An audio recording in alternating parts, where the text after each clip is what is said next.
목사님께서 구독과 좋아요 부탁하셨는데요. 네, 진심입니다. 구독과 좋아요 함께 해주시고 계속 기도해 주시면 감사하겠습니다. 웨이메이커스 월십은 다양한 곳에서 사역하시는 귀한 외부 강사 목사님들도 오십니다. 그리고 또 그 다른 시간에는 우리가 함께 믿음의 사부작 시리즈인 아브라함과 이삭과 야곱과 요셉에 대한 이야기로 또 함께 말씀을 나누고 있습니다. 오늘은 벌써 세 번째 시간입니다. 믿음의 사부작 시리즈 세 번째인 야곱에 대한 이야기를 하겠습니다. 첫 번째 주에는 믿음의 시작인 믿음의 조상 아브라함에 대한 이야기를 했습니다. 두 번째 주에는 그의 아들 이삭에 대한 이야기를 했습니다. 기억나십니까? 이삭은 의성어라고요.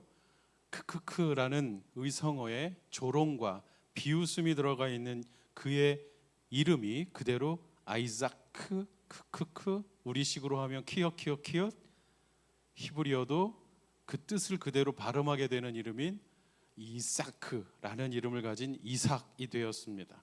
그런데 이 이삭의 이름을 하나님의 약속을 들은 이삭의 어머니 사라가 문 뒤에서 보이지 않는 곳에서 비웃었다가 하나님이 내가 네가 비웃는 걸 들었다 하면서 지어주신 이름이었는데, 나중에 그의 어머니 사레는 아이를 낳지 못할 것처럼 자기 자신을 비관하고 비난했고 비웃었던 그 상황이 실제로 이삭을 출생하게 되니까 호탕한 웃음으로 바뀌면서 하나님께서 나로 하여금 웃게 하시는도다 할 때도 이삭했습니다. 우리의 믿지 못하는 믿음의 조롱 같은 웃음을 하나님은 어처구니 없게도 정말 이루어졌구나 하는 믿음의 큰 호탕한 웃음으로 바꿔주시는 분이 바로 하나님이셨습니다. 그 이삭의 아들이 우리가 잘 아는 바로 야곱입니다. 아브라함은 믿음의 시작을 의미한다면 이삭은 믿음의 시험이었던 번제단 위에서 죽을 뻔했던 고난을 의미합니다. 믿음은 고난을 가져옵니다. 그런데 이 고난은 우리를 멸망시키는 고난이 아니라 우리를 성장하게 하는 고난이었습니다. 그것을 상징하는 사람이 바로 야곱입니다. 야곱에 대한 이야기, 어떤 이야기가 성경에 기록되어 있는지 우리 같이 함께 빠른 시간 안에 살펴보면 좋겠습니다. 이삭은 결혼했습니다. 리브가라는 부인과 함께 결혼했고, 그 두 사람도 아이를 갖지 못하는 자기 부모님과 똑같은 어려운 시간을 겪다가 드디어 임신하게 되었는데, 놀랍게도 리브가의 뱃속에는 쌍둥이가 들어 있었습니다. 그런데 성경은 그의 잉태한 상태가 심각했던 상태였다고 우리에게 이렇게 알려줍니다. 창세기 25장 22절에 보니까 아이가 뱃속에서 서로 싸운다고 했어요. 남자들은 임신을 하지 못하기 때문에 쌍둥이를 임신하신 분에게 정말 물어보고 싶은 부분이기도 하죠. 아니면 아이가 혼자 배 안에 있던 분들은 어떤 심정으로 느끼셨을지. 만약에 쌍둥이가 배 안에 있는데 둘이 싸운다고 하면 어머니는 그 임신 상태를 어떻게 경험하고 계실까? 리브가는 심각했던 모양입니다. 이렇게 기도했어요. 내가 도대체 이게 무슨 일인가? 나한테 왜 이런 일이 생기는 것일까? 그냥 아이들이 잘 있나 보다가 아니라 안에서 치고받고 싸우듯이 뱃속에서 두 쌍둥이가 그러고 있으니 어머니인 리브가는 기도하지 않을 수 없었습니다. 그리고 나아가서 기도했을 때 하나님께서 그에게 해주셨던 말이 있었고, 그 말씀 그대로 26절에 보니까 쌍둥이가 출생을 했는데 먼저 나온 형이 있었어요. 그 형의 이름이 에서라는 이름이었고, 그런데 이 아이가 혼자 나오는 게 아니라 보통 쌍둥이도 1초 혹은 2초, 10초 인터벌을 두고 나오는데, 한 아이가 그 먼저 나간 아이의 발 뒤꿈치를 이렇게 붙잡고 나오는 겁니다. 회개한 광경이죠. 사람들이 그 발 뒤꿈치를 붙잡고 나오는 그 아이의 이름을 뭐라고 지었냐면 야콥이라고 지었습니다. 이스라엘 사람들은 이름을 이렇게 짓습니다. 그 당시에 일어났던 어떤 일, 어떤 상황, 이삭이 그랬죠. 하나님이 사라에게 너 내가 남편 아브라함에게 100살 되고 할머니 된 너희들에게 아이들이 있을 것이다. 아이를 낳을 거다 했더니 너 비웃었구나. 안 웃었는데요. 너 웃었다. 내가 그거 들었다. 너는 아이의 이름을 비웃었다라고 지어야 된다라고 했던 것처럼, 야곱은 무슨 뜻일까요? 야곱은 무슨 뜻일까요? 야곱이라는 이름, 여러 의미가 있는데 놀랍게도 발꿈치를 잡다. 그런데 이것이 그냥 동작을 의미하는 게 아니라 누군가를 속이는 행위였습니다. 또한 발꿈치를 잡는다는 것은 그 사람의 발을 걸어 넘어뜨리는 행위를 말하는 것이었고, 심지어는 그 사람이 있던 자리를 밀쳐내고 자기가 그 자리에 가서 앉는 형태를 말하는 것이었습니다. 저는 이 야곱의 이름, 제이콥이라는 이름이 미국에도 굉장히 많거든요. 그리고 영어 이름을 제이콥이라고 짓는 사람들도 많습니다. 유명한 미나리의 감독도 본인의 이름이 임이삭이라고 얘기할 정도이죠. 이 이름 살펴보다가 이런 생각이 들었네요. 이 야곱이라는 사람은 알고 보니까 사기꾼이구나. 다른 사람의 발꿈치를 붙잡고 속여 넘기고 걸어 넘어뜨리고 그 사람이 있던 자리에 자기가 대신 들어가서 앉는 사람이구나. 왜 에서의, 즉 똑같이 신생한데 형의 발 뒤꿈치를 붙잡았을까요? 내가 먼저 나가겠다고 했던 거였죠. 형의 발꿈치를 붙잡고 태어난 이 사람, 또 어떤 캐릭터인지 성경은 27절에 이렇게 얘기합니다. 야곱은 조용한 사람이었다. 그래서 항상 집에만 머물러 있었다. 오늘날로 말하면 야곱은 내향인이라고 할 수 있을까요? 외향적인 사람보다 내향인이라고 할 수 있을까요? 저는 야곱의 이름의 뜻을 살펴보고 난 뒤에 집에만 있었다는 이 사람의 조용한 캐릭터를 이렇게 한번 생각해 봤습니다. 야곱은 점잖은 사기꾼일 수 있겠구나. 겉으로 보면 핸섬하게 보이고 조용한데 속으로는 수많은 계산을 하고 있는 사람이 야곱이 아니었을까? 야곱의 가정은 어떤 가정이었을까요? 야곱의 가정은 갈라진 두 사랑이 존재하는 가정이었습니다. 창세기 25장 28절에 이런 글씨가 쓰여 있어요. 아버지인 이삭은 첫 번째 아들인 에서를 사랑했고 어머니인 리브가는 야곱을 사랑했다. 즉, 두 아들이 있는데 아빠는 이 사람을 좋아하고 엄마는 이 사람을 사랑하는 겁니다. 이런 가정에서 성장한 사람이 야곱이었습니다. 갈라진 두 사랑, 차별 같은 사랑. 이 시대에는 남성 중심의 시대였습니다. 이 시대에 하나님은 그래서 아버지로 등장하시죠. 남성 중심의 사회였기 때문에. 그러니까 아버지가 사랑하는 아들과 어머니가 사랑하는 아들은 차별이 있을 수밖에 없는 겁니다. 당연히 아버지가 사랑하는 아들이 더 인정받는 시대였습니다. 그런데 야곱은 어머니의 사랑을 받았다고 했는데 이것은 에서에게는 어머니의 사랑이 부재 상태이고 야곱에게는 아버지의 사랑이 부재 상태인 상황을 이야기합니다. 여러분은 어떠신가요? 여러분은 성장하면서 아버지, 어머니의 사랑을 균형 있고 동일하게 경험하면서 자라셨습니까? 혹은 지금 여러분이 부모님이시라면 여러분은 자녀들에게 똑같은 사랑을 나누어 주고 있습니까? 아이들은 느낍니다. 아빠가 나보다 내 여동생, 딸을 더 좋아한다. 이걸 느끼죠. 물론 아버지의 사랑 안다고 얘기하지만 어느 순간 그 서운함이 드러날 수밖에 없는, 지금은 평등의 시대라 그런 게 크게 상관이 없을 수도 있는데 이 시대에는 아버지의 사랑이 없다, 혹은 어머니에게만 사랑을 받았다, 우리가 생각하는 것보다 좀 더 심각한 상황이었을지 모릅니다. 여기서 우리는 리브가라는 엄마를 좀 만나볼 필요가 있을 것 같습니다. 영어에 레베카라는 이름을 가진 또 그런 분들이 굉장히 많으시죠. 영어 이름 레베카는 히브리어 이 본래 이분의 이름인 리브카가 그대로 영어 발음이 된 이름이기도 합니다. 리브가는 이름이 어떤 뜻이 있을까요? 굉장히 긍정적인 의미가 있습니다. 단단히 묶는, 결속하고 무언가를 연합하게 하는 역할입니다. 그러니까 리브가는 지금 태중에서부터 싸우다시피 태어난 이 하나가 될 수 없는 형제를 하나로 만드는 역할자여야 하고, 큰아들만 사랑하는 아버지와 아버지의 사랑을 받지 못하는 둘째 아들, 똑같은 태어난 아이들인데 이 갈라진 사랑을 결속시키고 하나가 되게 해야 되는 역할자였습니다. 그런데 리브가는 그 역할을 오버런했던 것 같아요. 이분의 이름의 뜻에 충격적인 뜻이 숨겨져 있는데 어떤 형태인지는 모르겠어요. 말구 위에 관절을 묶다라는 의미 있대요. 그리고 이것을 어떤 학자들은 속박한다는 개념으로도 해석을 했습니다. 리브가는 결속시키고 연합하는 역할을 하기도 했지만 한편으로는 어떤 한 인생을, 어떤 한 캐릭터를, 어떤 한 존재를 자기의 뜻대로 움직이게 만들도록 속박하는 사람은 아니었을까? 그 속박의 대상이 둘째 아들인 야곱은 아니었을까? 드디어 우리가 잘 알고 있는 에서와 야곱 간에 엄청난 사건이 벌어지죠.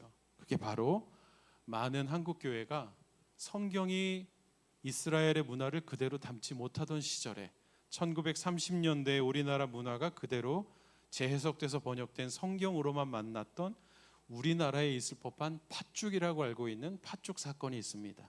사실 팥죽 사건은 중동에는 팥이 없죠. 여기에는 있지만 그 나라에는 팥 대신에 렌틸 콩이 있죠. 렌틸 콩은 여러 색깔이 있는데 붉은색이 있습니다. 붉은 렌틸 콩죽, 영어로 말하면 렌틸 스튜 정도가 되겠죠. 중동을 여행하거나 아랍 쪽에 있는 나라들을 탐방하는 선교사님들은 이 렌틸 콩을 늘 그리워하기도 합니다. 에서가 사냥을 마치고 돌아왔을 때 그는 허기지도록 사냥을 했고 마침 집에 들어오니 너무나도 맛있게 끓여진 렌틸 수트가 그를 기다리고 있었습니다. 이때 동생은 집에만 있는 사람이었고 어머니에게서 배웠는지 남자가 요리를 하는 상황이 되었었어요. 그 시대만 하더라도 남자는 밖에 나가서 야무지게 사냥을 해야 되는 시대였죠. 그런데 집에서 여자처럼, 소위 그 당시 개념으로 보면 여자처럼, 기집애처럼 집에서 엄마 따라서 요리나 배우고 있는 남자의 모습을 상상해 보십시오. 그런데 이 놀라운 사건이 성경에 굉장히 큰 변화를 일으키게 되죠. 형이 동생에게 그 팥죽 좀 나한테 줘라. 그런데 야곱은 그냥 주지 않습니다. 남의 인생 발목 붙잡는 거에 탁월한, 태어날 때부터 그렇게 태어난 캐릭터인 이 사람은 형에게 나에게 당신의 birthright, 나에게 당신의 장자권을 달라고 합니다. 여러분, 이 장자권이 뭐길래 저러나 우리나라도 큰아들이 갖는 위치가 엄청나죠. 큰아들은 제사를 지내야 되는데 예수 믿고 제사 안 지낸다고 하면 파면됩니다. 그런 시대였습니다. 이스라엘은 더했습니다. 직계 가족이고 직계 후손인 겁니다. 이 아들 외에는 아들이 아닌 겁니다. 그런데 동생은 그 자리에 올라가려고, 그 사람이 있던 자리를 밀쳐내고 자기가 거기 들어앉으려고 렌틸 스튜 하나로 형에게 있었던 이 엄청난 권한을 합법적으로 사오게 됩니다. 대단한 거래가 이루어집니다. 이 장자권은 야곱과 에서의 직거래로 이루어졌다면 야곱이 훔친 게 또 있습니다. 장자권만 훔친 게 아니라 아버지의 축복까지 훔치게 되었는데, 이 아버지의 축복은 생각도 못했던 것이었는데 어머니가 야곱에게 조언을 했어요. 저는 이 상황 때문에 레베카가 결속시키고 연합한다는 그 공동체를 하나로 만드는 부르심을 받은 사람임에도 불구하고 때로는 자기의 뜻대로 사람들을 조종하는 역할까지 하는 여인은 아니었을까를 생각해 보게 됐던 것입니다. 아버지인 이삭이 눈이 멀어서 이제는 이게 야곱인지 이게 에서인지 구분이 안 되고 만져봐서 털복숭이 내가 우리 아들이구나, 밖에 나가 사냥을 안 하는 요리만 하는 둘째 아들은 맨들맨들하구나, 이렇게 사람을 식별할 수밖에 없을 때에 이삭이 중얼거리는 걸 부인이 듣습니다. 내가 이제 하나님께로 갈 날이 다가왔는데 내가 맛있는 요리를 먹고 우리 아들을 축복하고 싶다, 이렇게 얘기했어요. 이걸 귀담아 듣고 있던 리브가가 야곱을 불러다가 옷을 입히고 가죽을 입히고 털을 붙인 다음에 내가 아버지가 좋아하는 요리를 만들 테니 아버지에게 가지고 들어가서 네가 에서라고 해라, 아버지를 속여라 라고 얘기했습니다. 야곱은 두려워했어요. 내가 목소리가 이런데 아버지가 눈치채지 않을까요? 아버지가 내 몸을 만져보면 알지 않을까요? 어머니는 동물의 털을 막 갖다 붙여줍니다. 그리고 아버지에게 네 몸을 만져보라고 해라. 눈이 먼 이삭은 엄마가 만들어준, 부인이 만들어준 음식을 맛있게 먹고 목소리가 이상하다. 에서야, 네 목소리가 왜 이러냐 하다가 몸을 만져본 뒤에야 털복숭이니까 큰아들이 맞구나 하면서 축복을 해주기 시작합니다. 이 축복이 창세기 27장 27절부터 29절까지 3절이나 해당하는 놀라운 축복인데 이렇게 기록되어 있죠. 성경을 보십시오. 27절에 아버지가 그에게 축복하여 내 아들의 향취는 하는데 그와 아들이 동일 인물이 아닙니다. 아버지가 아들인 줄 알고 축복했던 그 아들은 에서가 아니라 야곱이었어요. 그런데 지금 아버지인 이삭은 야곱에게 축복하면서 내 아들의 향취, 에서의 향취는 여호와가 주신 밭의 향취로구나. 그리고 또 이렇게 축복합니다. 하나님, 당신의 하늘의 이슬과 땅의 기름진 것과 풍성한 곡식과 포도주를 우리 아들 에서에게 허락해 주십시오. 아니, 야곱이었습니다. 마지막 29절은 하이라이트입니다. 모든 백성이 너를 섬기게 될 것이고 모든 나라가 너에게 굴복하게 될 것이다. 너는 형제들의 주님이 될 것이며 너의 어머니의 아들들이 너에게 굴복하는데, 여기에 추가된 글씨는 우리를 더 충격에 빠뜨리지요. 이삭이 했던 축복은 하나님이 아브라함을 만나 직접 하셨던 축복이었습니다. 놀라운 축복이 에서가 아닌 야곱에게 갔습니다. 그리고 그 뒤에 늦게 들어온 에서는 아버지가 자기가 아닌 동생에게, 자기의 자리를 빼앗은 동생에게 모든 축복을 다 쏟아 부었다는 것을 알고 땅을 치며 통곡합니다. 아버지에게 부탁합니다. 아버지, 나에게 해줄 축복이 아무것도 없습니까? 어떻게 이럴 수가 있습니까? 이삭은 당황합니다. 너인 줄 알고 마음껏 다 축복해서 너에게 줄 축복이 다 소진되어 버렸다. 그런데 에서에게 했던 축복은 차라리 하지 않는 게 나을 법한, 네가 거하는 땅은 풍요로운 땅이 아니구나. 하늘의 이슬조차 내리지 않는구나. 너는 광야에서 유리방황하겠구나. 너는 너를 도와줄 사람이 없어. 너의 칼을 믿고 생활해야 되겠고, 네가 오히려 네 동생을 섬기게 되겠구나. 네가 그럼에도 불구하고 끊임없이 애쓰고 수고하면 너의 동생이 너에게 씌운 멍에를 너는 깨뜨려 버릴 수도 있을지 모르겠구나 하고, 저 TT는 제가 쓴 거예요. 성경엔 적이 없습니다.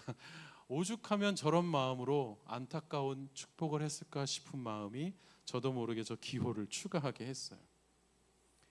야곱은 자기 형 에서가 분노에 휩싸였다는 것을 알고 도망치기 시작합니다. 그의 어머니가 야곱에게 말합니다. 너 여기 있으면 안 되겠다. 형의 칼을 피해서 너의 삼촌, 나의 오빠 라반의 집으로 도망가라. 도망가는 길에 하나님이 드디어 야곱을 직접 만나줍니다. 직접 만나서 하시는 말씀이 자기소개부터 하셨어요. 나는 여호와다. 나는 너의 할아버지 아브라함의 하나님이고 너의 아버지 이삭의 하나님이다. 네가 누워있는 그 땅을 내가 너와 너의 자손에게 줄 것이다. 그러면서 하시는 말씀, 너의 자손이 땅의 티끌처럼 많게 될 것이다. 동서남북으로 퍼져나가게 될 것이다. 그리고 또 놀라운 말씀을 추가로 하셨습니다. 땅의 모든 족속은 너와 너의 자손으로 말미암아 복을 얻을 것이다. 이것도 하나님이 아브라함에게 하셨던 축복의 말씀이었습니다.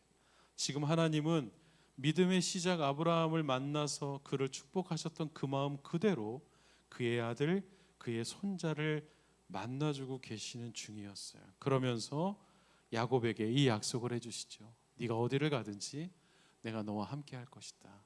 이거 예수님께서 마지막에 마태복음 28장 18, 19절에 19, 20절에 제자들에게 하셨던 내가 항상 너희와 함께 할 것이다. 그 말씀 기억하게 하는, 내가 너를 결코 떠나지 아니하리라는 약속같이 느껴집니다. 도망자의 신세로 남의 인생을 망가뜨린 채로 도망가던 이 사기꾼 야곱을 만나주신 하나님의 축복은 이해할 수 없는 축복 같습니다. 만나서 너 형한테 무슨 짓을 한 거냐? 너 왜 이렇게 사람들을 괴롭히느냐? 왜 남의 인생을 헷갈리고 어렵게 만드냐고 혼내셔야 하는데 하나님이 오히려 축복을 하시는 거예요. 여러분, 성경을 읽으면 계속 질문해야 됩니다. 이해가 안 간다고. 나 같으면 만나서 멱살을 잡고 싶은데 하나님은 왜 이렇게 하시는 걸까? 야곱은 하나님이 자기를 만나준 그곳에 혼자 돌베개를 하고 잤다가 일어나서 이렇게 고백합니다. 여기가 바로 하나님의 집이었구나. 여기가 바로 하늘을 올라가는 바로 그 문이 있는 곳이었구나. 그리고 그 돌에다가 기름을 붓고 여기가 바로 하나님의 집이구나 했어요. 원래 이 땅은 편도나무라는 확인하기 어려운 그런 나무가 가득했던 지역으로 알려져 있는 곳이었죠. 그냥 평범한 지명이었는데 이 지명이 하나님이 야곱에게 나타나신 뒤에 하나님의 집으로 바뀌게 됩니다.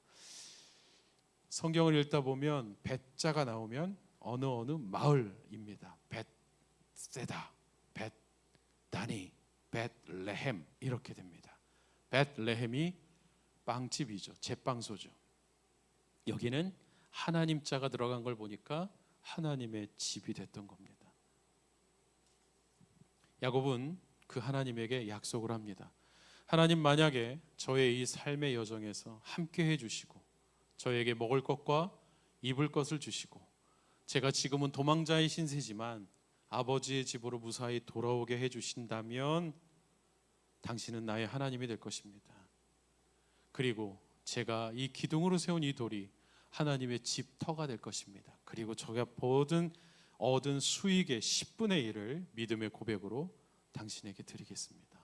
놀라운 만남이 이루어졌는데 그 이후에 축복받은 야곱의 삶은 어떻게 됐을까요? 성경은 그가 형의 무서운 복수의 칼을 피해 도망가기 시작한 나이가 77세 정도 되었다고 이야기하고 그 뒤로 어머니의 명령을 따라 삼촌 라반의 집에 가서 도합 20년을 있게 됩니다.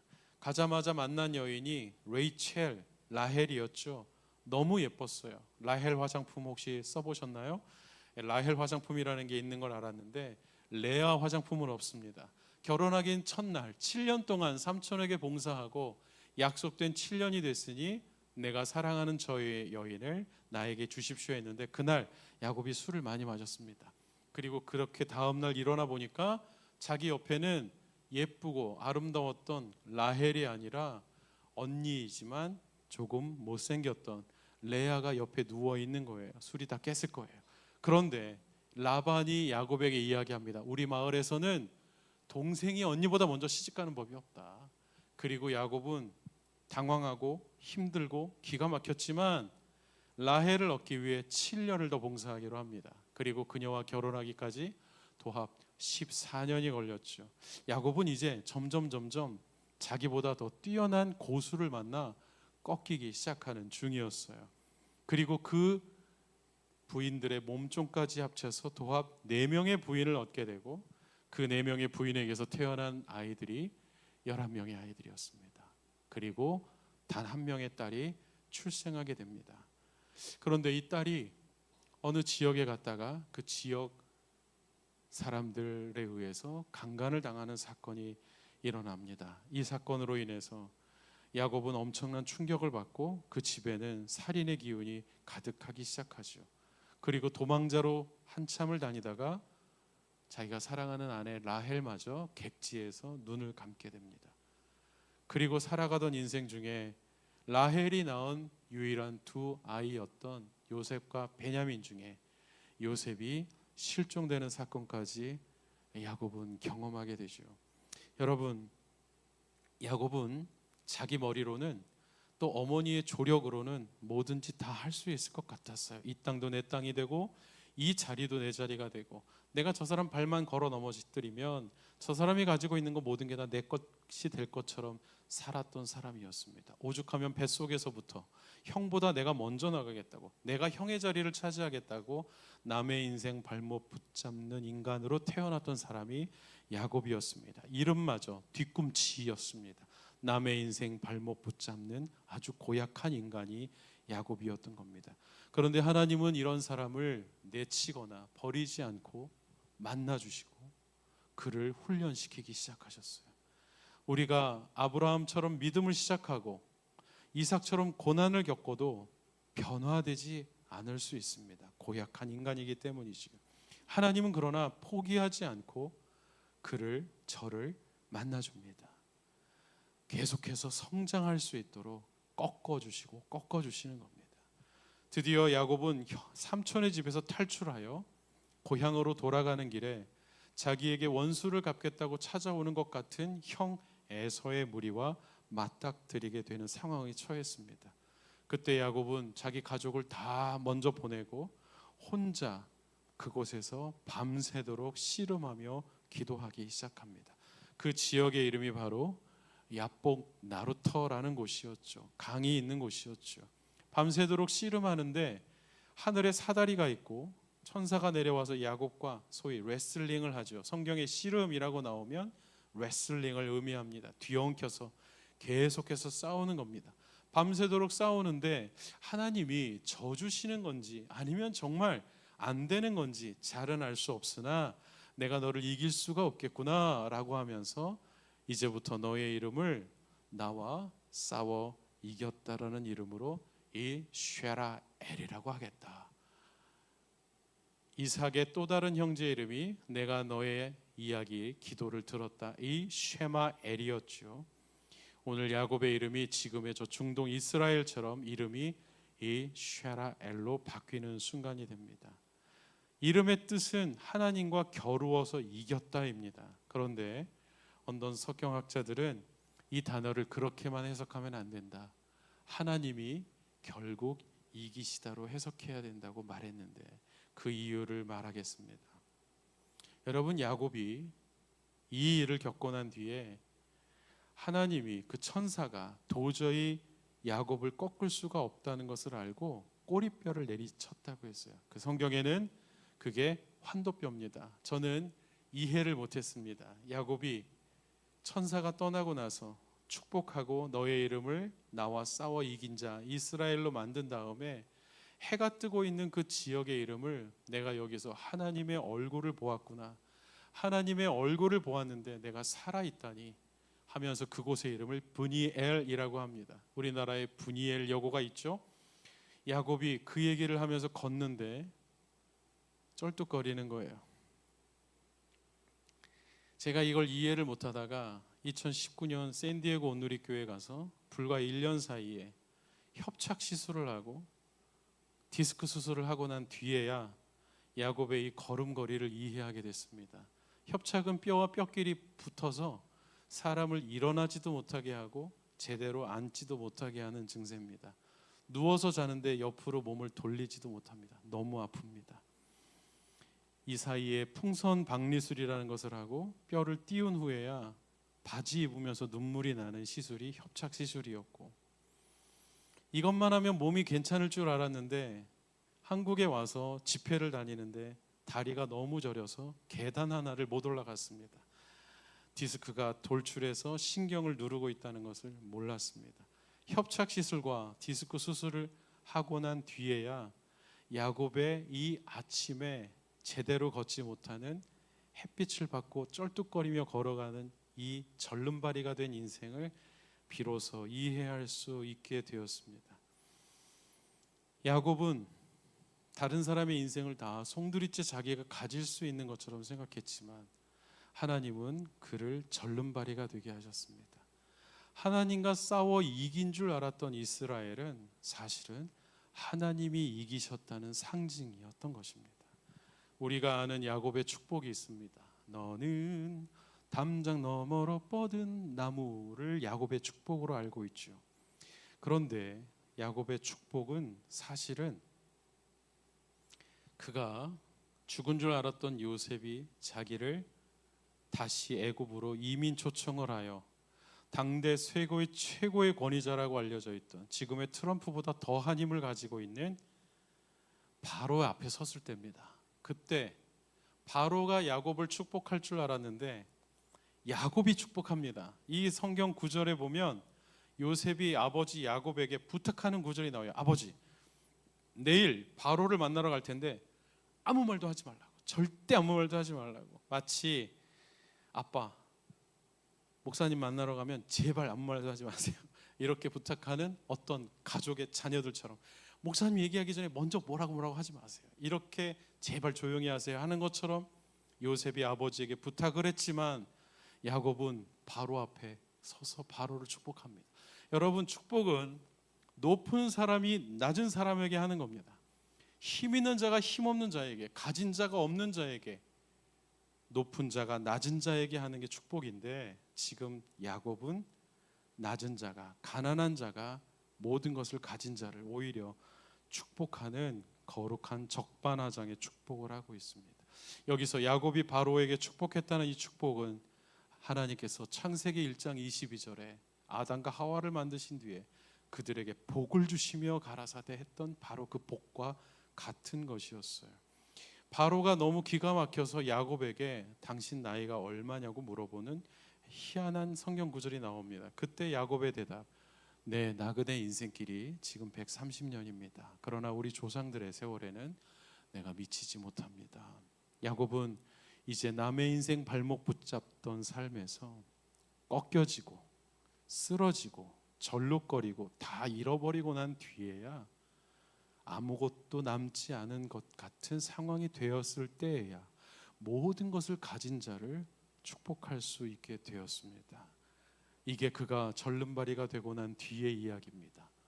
야곱의 이 이름을 다시 한번 생각해 봅니다. 그는 태어날 때 다른 사람의 인생 발목 붙잡는 자로 태어났습니다.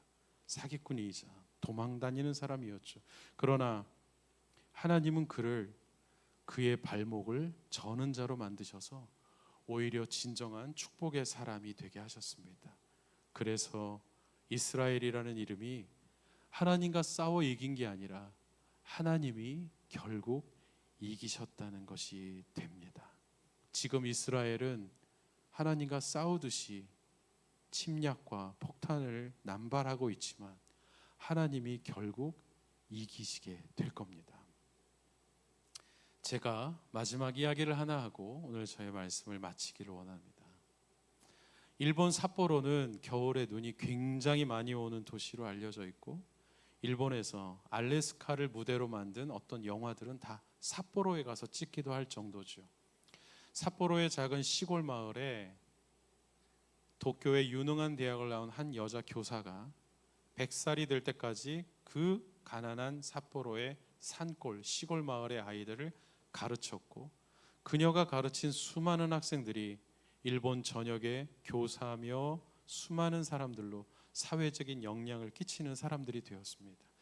이 교사 선생님의 100세가 된 것 생일을 기념해서 전국에 흩어져 있던 모든 그분의 제자들이, 졸업생들이 삿포로 마을로 다 모였고, 영국 BBC가 이 여인의 일세기를 찍기 위해서 함께 동행했습니다.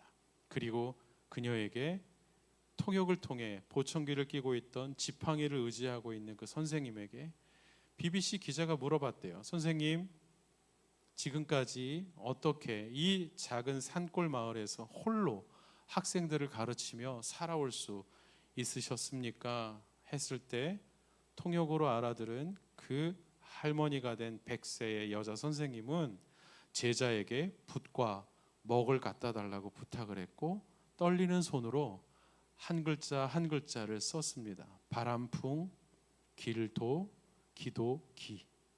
바람 부는 인생길 기도하며 걸어왔다고 한 것입니다. 이 이야기를 전해 들은 BBC 기자는 그녀의 이야기에 감탄하면서 그 다큐멘터리의 이름을 리틀 자이언트라고 했다고 합니다. 백석대학교 구약 교수인 유호준 교수님의 시편책에 나와 있는 일화인데요. 실제 이 다큐멘터리가 있는지 찾아보지는 못했습니다. 이 바람 부는 인생길을 기도하며 걸었다는 풍도기의 인생이 바로 야곱의 인생이었습니다. 그는 순탄하지 않은 삶을 살았습니다. 그는 자신만만했고 자기의 머리로는 팥죽 하나로도 거대한 권리를 살 수 있는 것처럼 생각했습니다. 자기를 도와주는 더 뛰어난 머리의 조력자가 있었습니다. 그러나 그 모든 행위는 복수의 대상이 되었고, 하나님은 처벌받아 마땅한 그 인생을 그냥 내버려 두지 않으시고 훈련시키셨습니다. 결국은 자만하던 그 당당하던 남의 인생 발목 걸던 그의 발을 다리 저는 사람으로 만드셔서 기도하면서 바람 부는 인생길을 걸어갈 수밖에 없게끔 만드신, 하나님과 싸워 이긴 자가 아니라 하나님이 결국은 이기시고야만은 이스라엘의 하나님이 되셨던 것입니다. 저는 오늘 야곱의 이야기를 함께 전해드리면서 우리의 인생, 저의 인생을 생각해 봤습니다. 저도 수많은 상황 속에 다른 사람들의 앞길을 가로막는 것처럼 그렇게 행동하고 살아왔던 적이 많았습니다. 크든 작든 범법이든 아니든 그게 중요하지 않습니다.